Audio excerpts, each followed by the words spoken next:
Hello, everybody. This is Cricket. I'm the chapter chair for City of St. Pete Workers, and I sit on the executive board of FPSU. I'd really like to welcome everybody and thank you for taking the time and showing the interest to join us on this call tonight. All my fellow city workers. I'd like to introduce our president, Alfonso Mayfield. Good evening, everyone.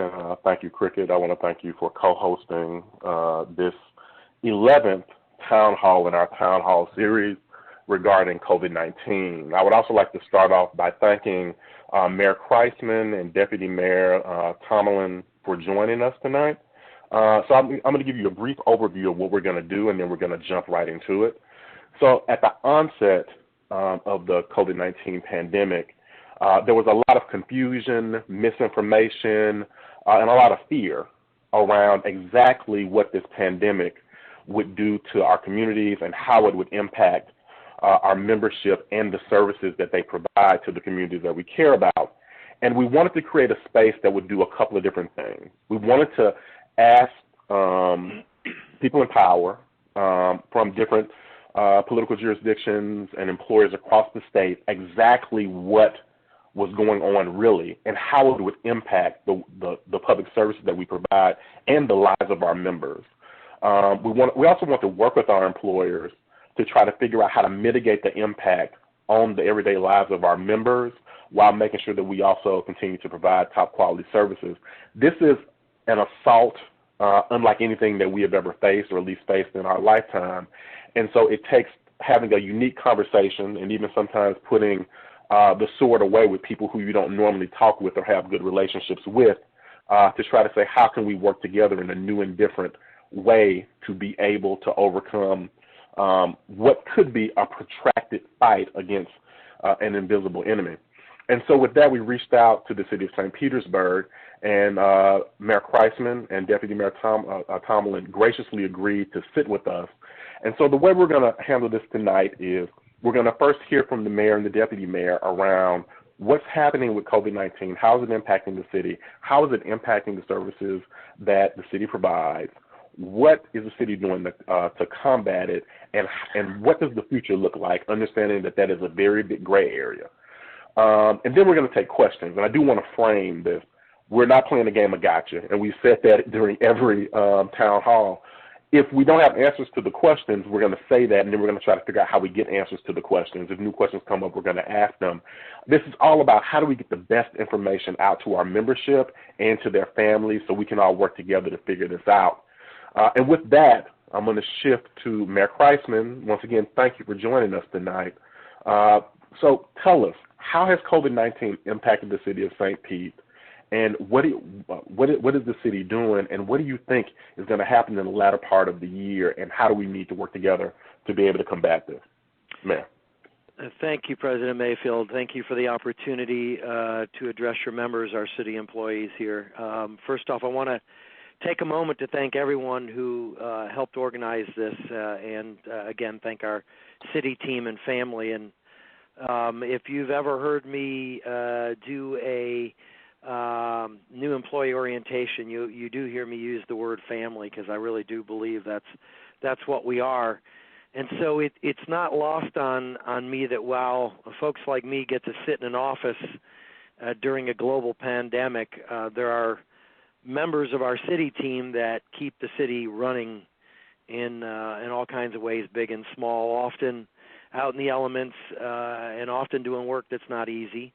So I don't know how many of you were able to listen in on a virtual town hall that I did last week on ABC Action News, but during that town hall, I was asked to tell a story that stood out to me about a particular healthcare worker or first responder who I came in contact with during COVID-19. And so while I use that time to thank our healthcare workers and our first responders for the excellent work they do and they've done throughout this pandemic, I took this opportunity that I was given by my interviewer to thank those city employees working in our water treatment plants, our wastewater treatment plants, our sanitation department, and all the other departments that make up the more than 3,000 employees who work for us here in the city and come to work each and every day, do their job, and do it well. And as I said at that call, you all are really the unsung heroes. You're the ones who are rarely recognized by the public for the outstanding work that you do. And again, yes, we focus on healthcare workers and first responders, and we should. But I felt it was important to also make sure that the rest of the folks who keep the city running every day also got recognized, because I'm really proud of the work that you all do, and I can't say thank you enough for the work that you've continued to do through this health crisis. It's the delivery of our services. That's the nuts and bolts of government, and it's really what's fueled our success and helps us outshine the folks across the Bay and everywhere else in the state of Florida and around the country. So with having said that, I'll provide you a couple brief updates as it relates specifically to COVID-19. First, every decision that I make, and I think this is important, is based on data. It's based on subject matter experts. It's based on information I get from my skilled city team, from other mayors that I get to talk to from around the country, along with experts that I'm fortunate to get to speak with through Harvard Bloomberg City Leadership Initiative, and it's all about what's in the best interest of public health, and it's from you all too. And so I recognize this is, and it's hard to believe it's been a couple months, because it probably for all of us feels a whole lot longer than that, because it's been a long couple months, and quite frankly, we've got a long way to go before we are at a point where we are back to some semblance of more normal life.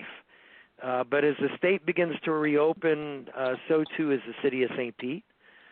And as a reminder, and I think this is important because I know there's a lot of confusion around this typically, local governments cannot loosen the order that the governor signed. The only thing that we can do is further restrict them.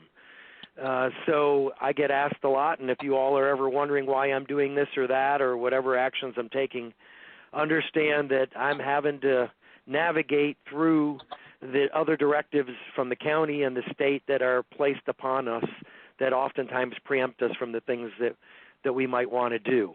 I do have some reason for optimism that I'll share with you. The average positive test results in Pinellas County, and this is something that I look at every day. From the time we started measuring through to today, we had for several weeks been in a pattern where we were seeing 6% of the testing that was done coming back positive in Pinellas.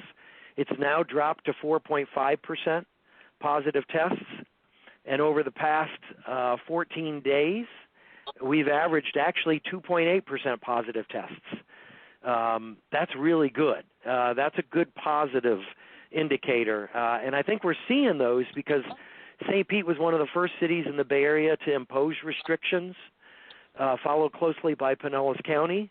And so I think it's partly because we got in quickly with restrictions, but it's also because people have done, in this community, I think has done a pretty good job overall with social distancing. And I think that's really key, and we have to continue to do those things. Now, throughout this process, we've had a city website, and if you all haven't been there, I certainly want to encourage you to go to the city website. There's all kinds of information that are on it. That website now that we are using is restartstpete.com. Again, that's restartstpete.com. On that site, you'll see the latest orders that have come down from the state and from the county. There are links to resources. There are links to assistance. There are links to past updates. And, of course, you can always email me at mayor@stpete.org.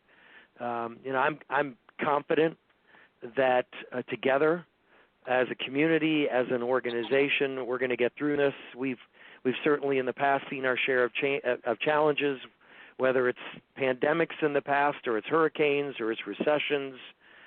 As a city government and family, we've always emerged, and I think we've emerged stronger and more resilient, and I think we will again.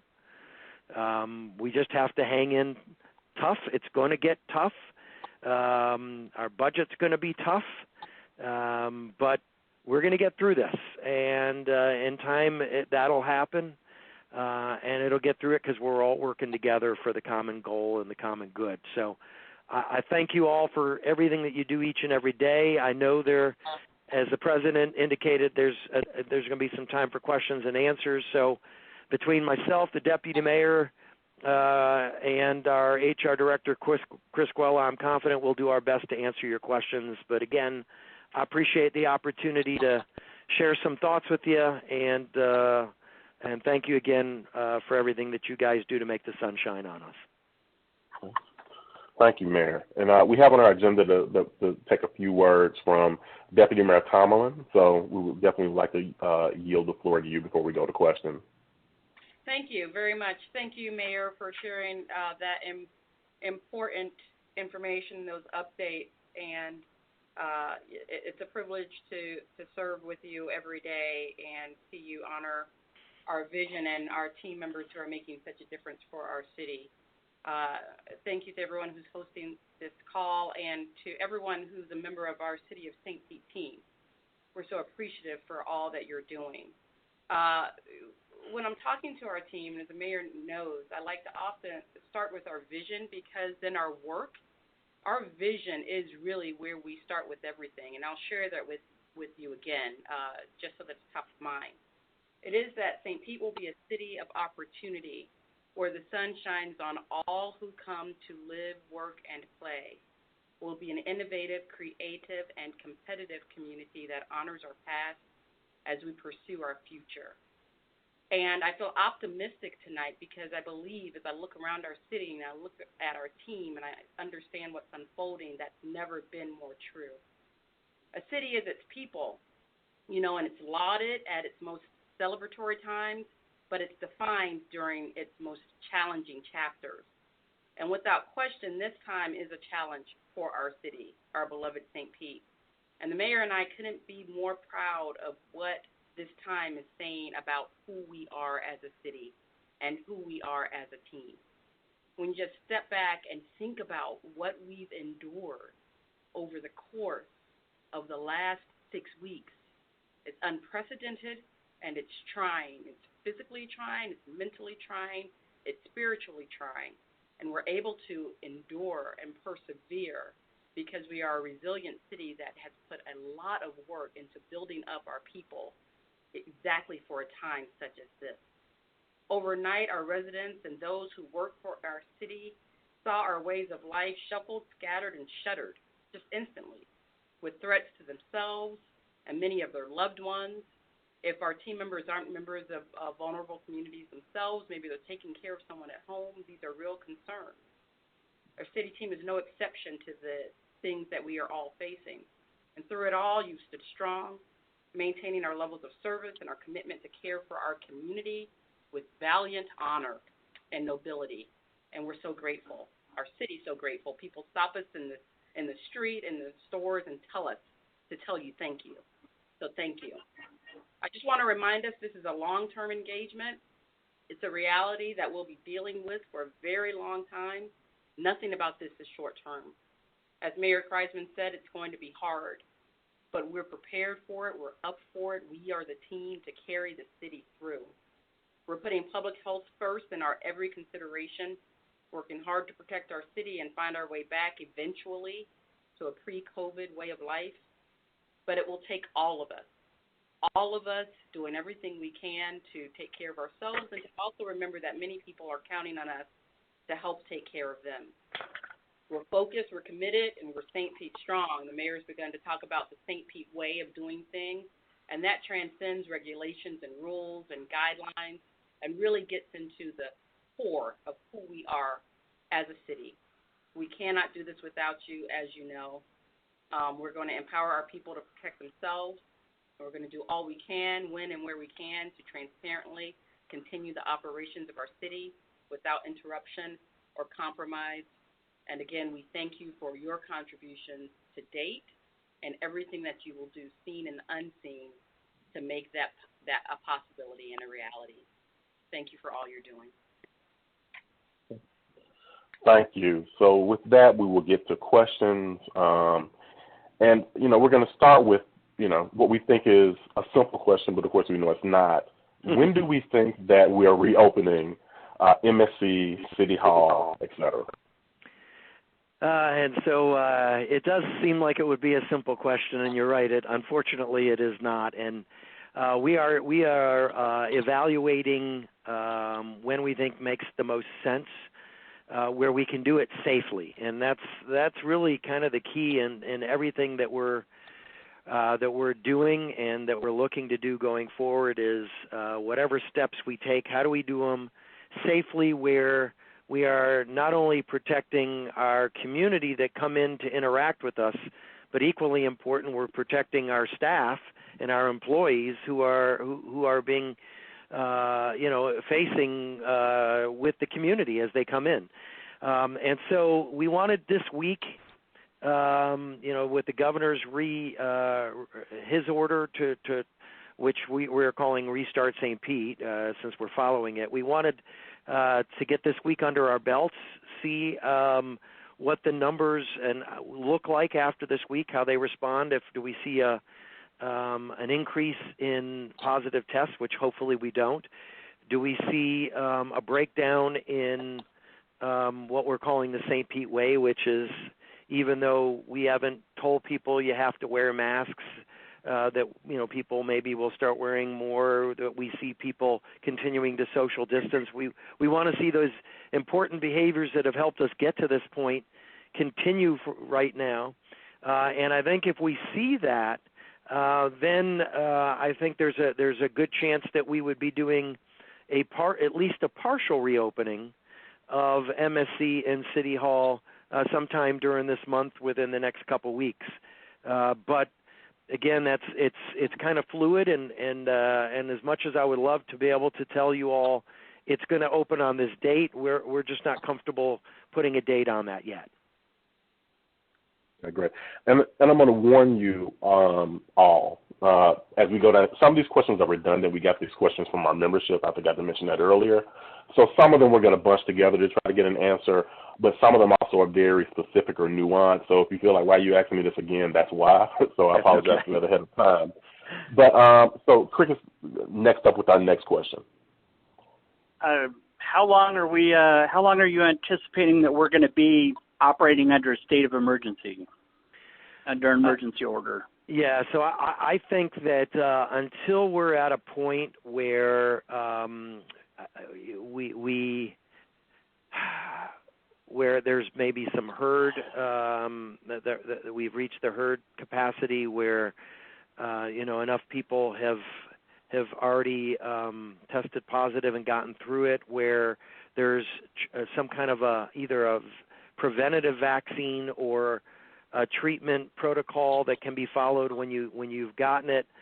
I don't know that we're going to be able to come out of emergency orders prior to then. I'd love to say we could.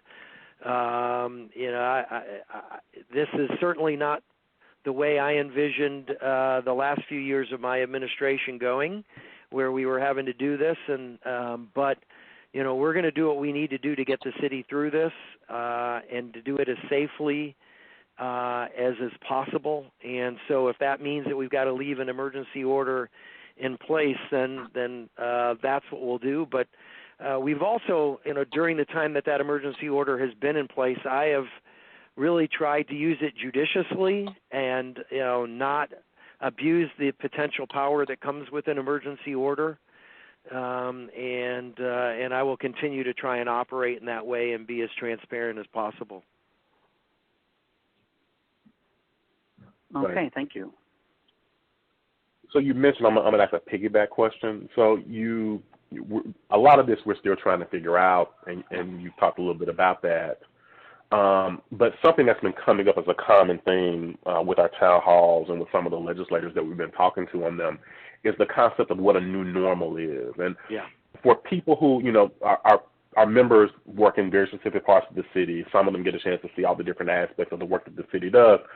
Thinking about it for yourself and your team as someone that has to lead the whole thing, how do you think what do you think a new normal would look like from the perspective of how we actually deliver those services? And I'll give you an example of what I mean. So with some school districts, they're talking about maybe even changing the school day to go in shifts so that there's time to sanitize the buses, having a crew as far as a team that's helping to actually do the sanitization to be able to help deal with the spread since we don't have a vaccine yet. Have you started to think about things like that for different aspects of the city services? And if so, what have they been? Yeah, and I'll do my best to answer, and Deputy Mayor Chris, feel free to jump in too. Yeah, we are trying to think about that. I know. So, for example, telecommuting is a really clear example of something of how we're doing things very differently right now. And I'll be the first one to acknowledge and say that, I was a little nervous, and I think all of us may have been a little nervous about what the results of that were going to be. How were people going to perform? And sometimes it's not so much from that perspective. It was questioning whether people would work hard. It's, are the distractions of being at home of life, whether it's pets or children or siblings or spouses, would that impact productivity and the quality of work?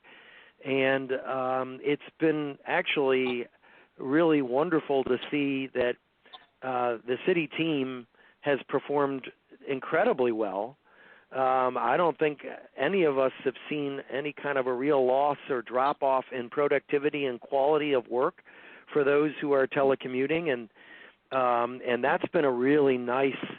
I hate to use the word surprise because that almost makes it sound like I didn't expect it, but truthfully, I didn't know. We all have so many distractions in our home, myself included, and I didn't know for me or anyone else what it was going to be like to be working from home. And so that's been a nice surprise, and I suspect that's one area where we may see a lot more of that going forward, even beyond this. But beyond that, I think we're really trying to look at how do we do it, continue to provide the same quality and level of services, and do it in a way that keeps our folks physically and mentally healthy. And again, Deputy Mayor or Chris, if there's something else you want to add, feel free to. I think you covered it, Mayor. I mean, the new normal in many ways remains to be seen. What we've committed to is to be responsive and flexible, and understand that we are all feeling our way through it. But I think the way that public health has been put first, it's going to make a big difference for the city. And we haven't seen, what's been very fortifying is that we've seen through the trial of this that we can do both. People are telecommuting and we aren't seeing a huge impact of productivity. We're putting public health first, and city services are maintaining at the same level. And so I have no question that whatever that new normal is, it's something that is not mutually exclusive to doing what's best and right for our people and doing what's best and right for public health. I can add a little bit too. Yeah, please. I was going to add, this kind of touches on one of the other questions too, that we have found that doing some shifts to the schedule, some changes in the way people, the hours that they're working, and it also touches on one of the other questions about how we are kind of splitting shifts or keeping the same work crews together as much as possible, so there's not as much interaction between other employees or perhaps even others that have been exposed to the outside. So I think we're also going to continue being creative on how we schedule our employees, and we've already seen some increased productivity when shifting to some of these schedules and keeping some of the same crews together. So I think that might be part of the new normal, is for us to be creative about hours and schedules. Good, thank you. Cricket? Okay. And this might be one for Chris. Somebody asked if you were thinking about any other alterations to sick or vacation accrual while we're in this pandemic. We haven't. Well, we certainly, when we created the policy initially, that was March 31, where it came out. We were trying to forecast what we thought would be a reasonable amount of time that we would be under these kinds of working conditions, and came up with a number that we thought was appropriate there. But as the mayor and deputy mayor have pointed out several times, it's fluid. We don't know what the future is going to look like. We have not had discussions right now of changing how that's working, but I can't say, I'm certainly not going to speak for the mayor, that what is in place is not ever going to change. So I'll just end with saying I think we're going to have an open mind about how things might look as we're a little bit further down the road into restarting. Okay, thank you. Alfonso? Sure. Would the mayor or the deputy mayor like to say anything before we go to the next question? No, I think what Chris said was pretty spot on. I mean, everything is fluid, and there's a whole lot of variables that we just don't know enough about yet to be able to commit one way or the other to anything beyond what we've done already. That's great. So one of the other things that we have been amidst the myriad is looking at economic recovery, and I think it's always difficult to discuss what an economic recovery look like at the beginning of a recession, especially one that's like this, where you have a health consideration on top of it, and there's a bunch of other myriad of factors. So I'm going to ask the question specifically about this in the interim term. How are we thinking about what is the early information that we've seen about the economic impact to St. Pete because of what has been going on around the restrictions with the pandemic, and how do we think that's going to play out in the fall? And Deputy Mayor, I may let you jump in on this only because you've just spent the entire day dealing with the operating budget. Yeah. So I did, Mayor, exactly. Today we spent all day reviewing our operating budget and the need, understanding and internalizing the need to modify it as we become smarter about the economic impact of COVID-19. You know, the city has gone through hard times before, but we haven't experienced anything that is really correlative directly to this, in that in other times you're dealing with organic recessions that had lots of lead time, had lots of leading indicators that gave us a sense of what to expect and how long to expect it. With this, that is not the case. This is an overnight shock that's unprecedented in nature within our lifetime, and we're not sure if it's going to be a temporary disruption to our economy or if it's going to have long-lasting effects. In the city, generally, our economic lag behind some of the other economics that we experience in our personal lives. A lot of that has to do with the way our revenues are generated. Majority of our revenues, or much of our revenues, come from ad valorem taxes, which are property taxes, which, you know, will always be affected on the up or in a downswing in a lagging pattern. Also, sales tax and other fees and services and taxes feed into our budget, and those are generated in 1 month, and they come to us. We realize those and actually see those passed down to us 2 to 3 months later. So even though we've been living through the effects of COVID-19 for about 6 weeks now in our community, we've only seen about 2 weeks of impact on our economy. Other than our enterprise facilities where we can see directly where we actually provide a service to customers and they pay, we have a pretty good idea of that. That's all a very long-winded answer to say it all remains to be seen. We know that there will be some impact and that it will be serious and that it will require our diligent attention. it is really premature to give any type of conclusive answer about what that impact might be. It's something we're watching very closely. We're working very closely and transparently with our city council, and we'll be sure to keep our team and our city residents and customers informed of what we know as soon as we know it. And if I may add one other thing, and Deputy Mayor, if I'm incorrect on this, please don't hesitate to say so.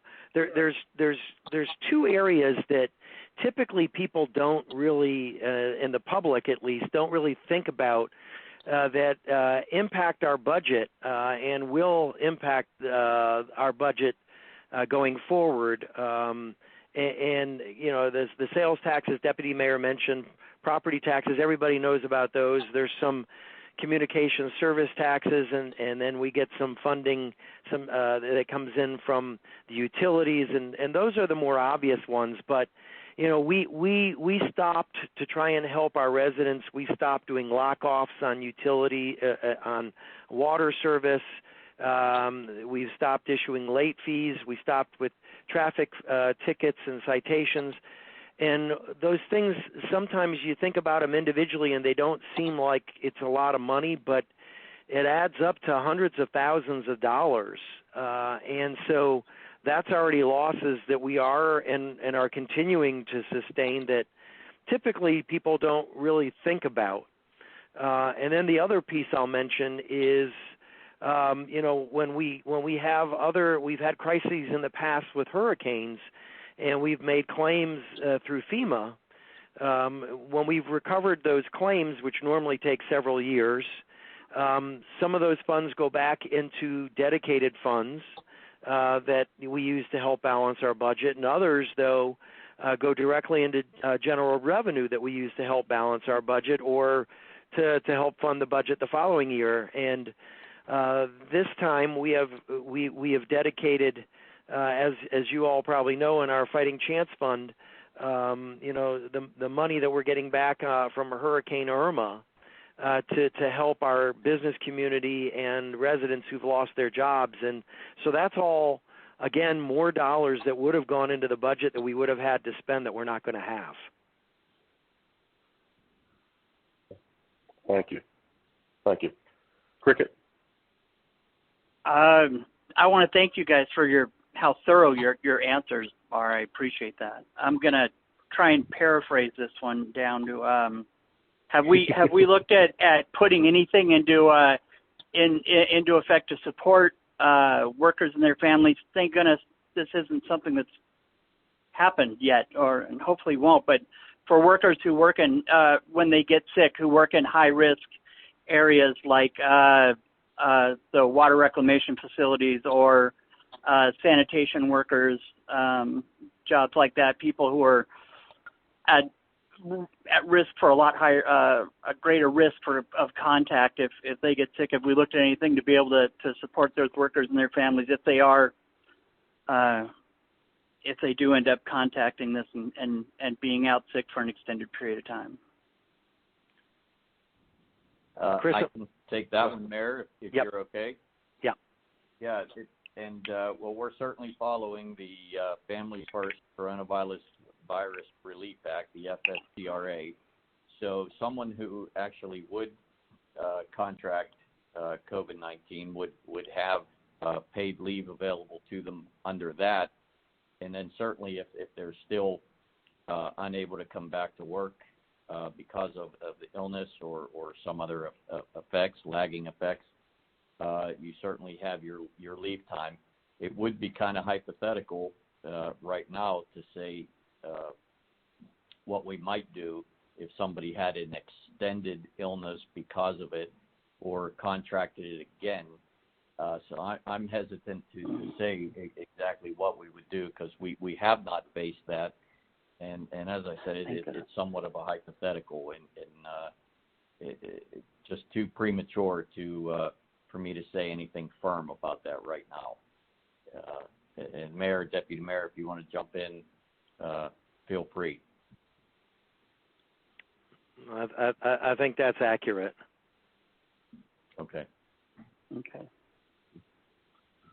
Right. So the next question: if an employee is uncomfortable returning to work with the ongoing COVID-19, what measures should he or she take?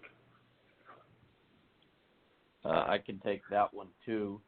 Well, certainly. Now, I'm assuming you're talking about somebody who cannot telecommute, because that is certainly an option. If you're not comfortable coming into the office, you can certainly do that. But I understand that is not available for many of our workers. So if that's the case, I would just advise those employees to have a frank conversation with their management team about some options as far as scheduling, keeping them as distant from others as they can. Ask for the proper PPE. I believe we have some supplies now of masks and gloves and other sorts of things. So I would try to explore all those options directly with the management team where they work to try to limit their exposure as much as they can. But I do understand that still might not even be enough for some. And if there are those that feel that strongly about it, the only other recommendation would be to take time off, take a leave of absence. That person would have to use their annual leave or personal leave to do so. But if they feel that strongly about it, it's certainly available to them.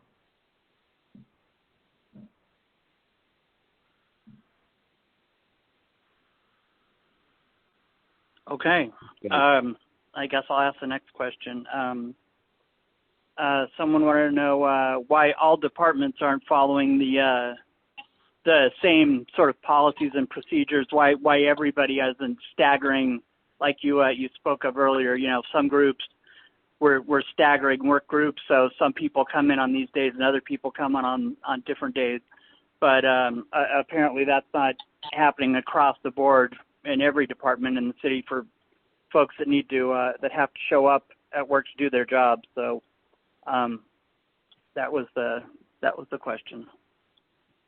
Yeah, and I can answer that one too. This is Chris again. Thanks. That is definitely a question for that individual's direct management group, though. Why operationally it can't work, or it isn't working, or it hasn't been implemented, that's not something I can address right now. However, if the person that actually asked that question, though, isn't comfortable going directly to management, that's something to bring directly to labor relations or bring to me. So Kristen or me, then we can reach out to department management, try to figure out why or those kinds of scheduling things can't be done, or maybe they are being done. I just don't know. It's too broad of a question. I don't have any details to go by. So I'm not trying to cop out on the answer, but I do welcome the individual to reach out directly to me. But I'll need some specifics as to what department, what division, and we can work together to get some answers. And I'll just add to that quickly. The city is an interesting organization in that there are so many disparate departments within one organization, and the functions vary so differently. All of our departments are empowered to do what it takes to optimally operate for their function. So there are very few things that apply one size fits all, given the different jobs we all come to work to do. So each administrator has charged every department director to put safety first and optimize performance as much as possible without compromising safety. And it's a given that could very well look different in different departments. So the question that we would want to make sure people are interacting with and understanding what their director is to understand what's being done to make sure that they are optimally safe given their function and their role within the organization. Thank you. Well said. So the next question: Are employee? So I'm going to summarize this question. Are employees who are working from home, employees who aren't working from home, are they accruing at the same vacation time at the same rate, or has there been any adjustments? I think I know the answer to that, but Chris. Yeah, that's right. I can take that one. We're still operating under the same policy that came out effective March 31. It was effective April 1, came out March 31. So, yeah, telecommuters are still earning the same extra leave as those that are coming into facilities. Okay. Here's another one of those questions like, what's the best flavor of ice cream?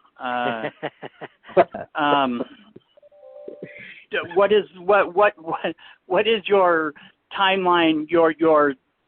You are prognosticating as far as the opening of local businesses and parks and swimming pools and beaches, things of that nature.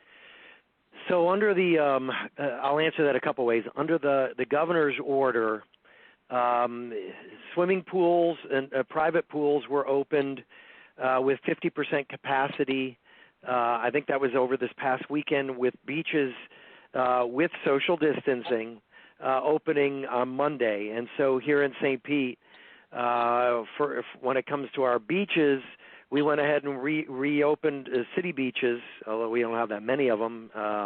But the ones we have, we reopened. And when it comes to our pools, the only two pools that normally are open year-round are North Shore and Walter Fuller. And so they have both reopened with limitations as the governor has put in place. Our normal time for reopening the remainder of city pools is Memorial Day weekend. And so we'll look to reopen those pools at that time, again, at least as of now, subject to change, of course, with the same restrictions that the governor currently has in place. When it comes to businesses, the governor's order, and it's been adopted by the county, and we're following that order also, for restaurants and those businesses, retail that were non-essential, they are allowed to reopen, but they are limited to 25% of their occupancy, of their normal occupancy. And so, for example, if you had a restaurant that used to be able to have 100 people in it, it can, between staff and customers, it can now only have 25. Outdoor seating, there is no capacity limitation other than tables need to be 6 feet apart. And so in the city, what we've informed our business community is, if you want to go ahead and open and you're eligible and you haven't been excluded by the governor's order, and there have been some businesses, quite frankly, who have been excluded by that order. But if you're eligible to open and you want to open, go ahead. You don't have to. In conversations that I had with some of the restaurateurs in town, they had concerns about opening prior to today, to Cinco de Mayo, because they didn't know how the public was going to respond. And they weren't ready to bring their staff back and get supplies back in time. So for them, they weren't going to open quite yet, but I think that's coming. There are still a number of businesses that are closed per the governor's order in the county, places like barbershops and hair salons, day spas, nail salons, fitness studios and gyms, massage places where you can get massages, tattoos and piercing services, bowling alleys, no events. The governor has said no events at all in the month of May, and then he doesn't want to see gatherings of more than 10 people. So that's kind of where we're at right now from a business standpoint. We did not, as a city, decide to impose stricter regulations. As I indicated, in my comments, that was the only thing we could do. We couldn't loosen them, but we could impose stricter ones. But we are putting out something that we call the St. Pete Way, where we're asking our business community to do things that they may not have to do them, but if they do them, we think the public will respond better to them and want to and feel more comfortable coming to their business, and it'll help us get out of this thing quicker. And that's things like wearing a mask and making sure that on your table when you go to eat there's hand sanitizer and things like that.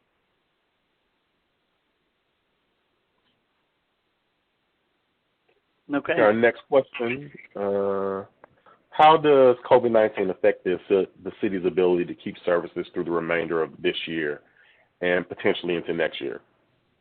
What would be the first things impacted?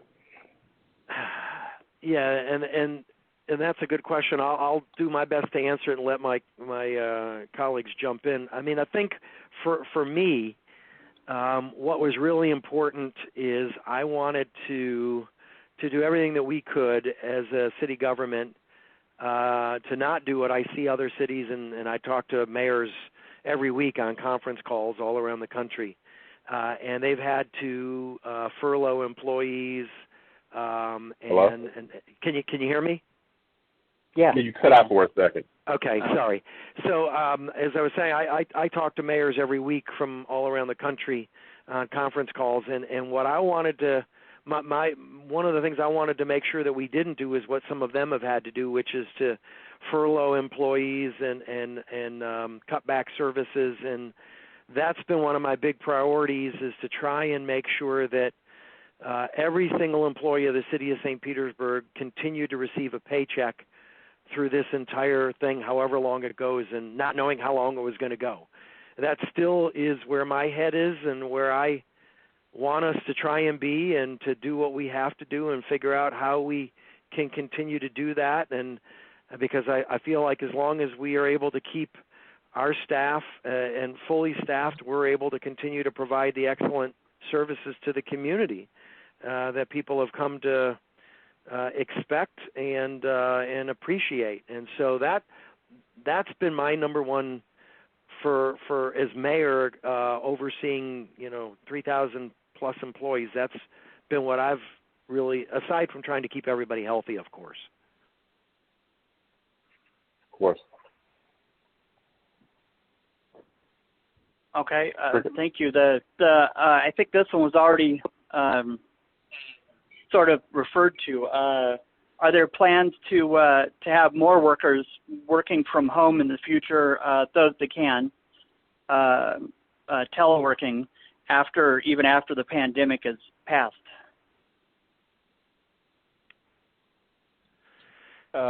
I can jump on that one, Mayor, if you want it. But I think that we all learned a great lesson, as you had alluded to earlier, that it's really worked out well, telecommuting. So I think it's something that could be more permanent on an ongoing basis. It always seems like we're tight on space in MSC and City Hall. I think the ability to telecommute can certainly relieve a lot of that and provide a little bit more that work-life balance for employees. So as far as I'm concerned, I think it's been successful, and we shouldn't just close the door completely on it if we return to the old normal. And let me add one thing to that, if I may. I'm sure a lot of you have heard that we are looking at the possibility of building a new MSC building, and from my perspective, this is the time, since we're considering doing that, for us to really figure out what our needs are going to be if we're going to build a new building. From a square footage standpoint, how much space do we need? Do we need the same amount, or can we get away with less?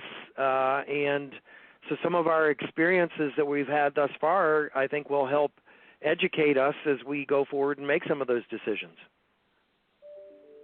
I also want to note jokingly, Chris, I never thought I would hear you say the word work-life balance. So this is actually a pleasant surprise. Thank you for that. I deeply appreciate that. the next question. How does COVID-19 affect the city's ability to keep services through the remainder of this year? I'm sorry, I asked them. Are there any plans to allow workers that are able to? No, I just did that one. Yeah. You're on number 13 there. We're having some kind of deletion by our admin crew. For the essential employees reporting, will there be an increase to the maximum annual leave earned during COVID-19? That emergency is currently 100 hours max. Yeah, I think I kind of touched on that earlier, that we haven't looked at the policy that's in effect right now close enough to see if we were going to extend it. Again, I think the next couple of weeks are going to be very telling with Restart St. Pete going, and we might see where we're headed. We certainly can rethink that, but at this time, I'm not aware of any conversations to change or add to it at this point. And again, I don't want to speak for the mayor or deputy mayor, so they can certainly chime in if they want to.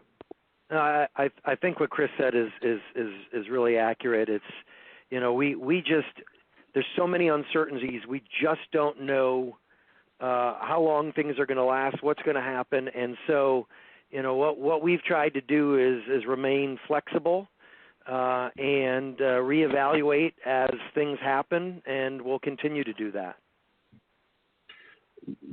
Cricket, let me ask a follow-up question. So one of the things that I've actually been hearing is that some of the departments, since they are essential, and our members are hearing that no one under any circumstances are going to be able to take any vacation time during hurricane season, and potentially an expanded time because of hurricane and pandemic. Is this true? Like what is, separate the fact from the fiction on that, if you can.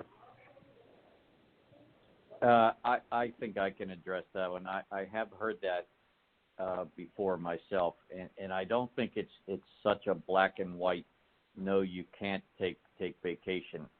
The way it's been portrayed to me is that it's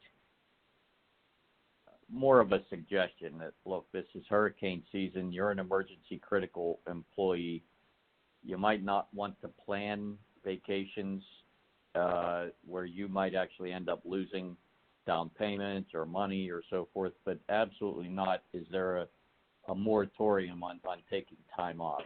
It's just, try to be smart about when you do it. Take into consideration that you might be called in for an emergency.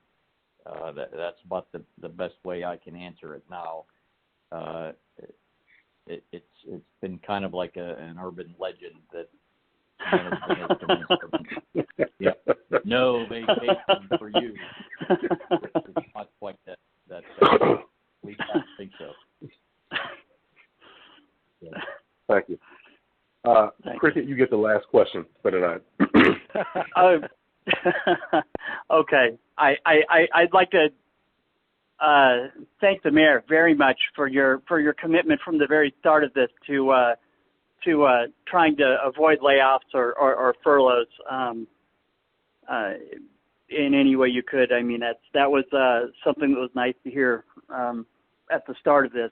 And I promise, I did not write any one of these questions. I'm just reading them.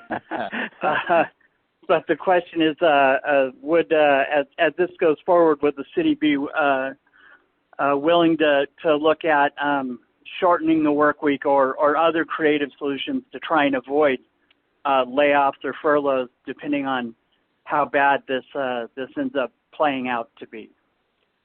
Yeah. So I mean, my feeling is first off, I hope we never get to that point where we're starting to think that it's going to be imminent that we're going to have to do furloughs.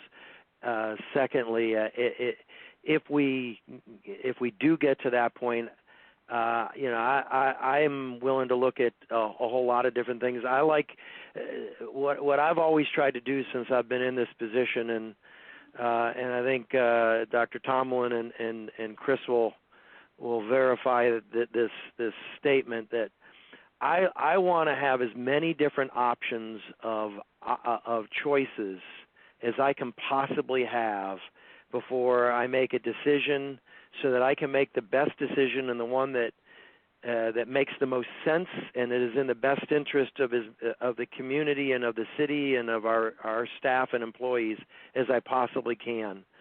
And that's been probably more important during this pandemic than it's ever been, and it's always been very important to me. It's also it's part of the reason that I did that advisory group and solicited their opinions before we started making some decisions about what a restart of the city would look like.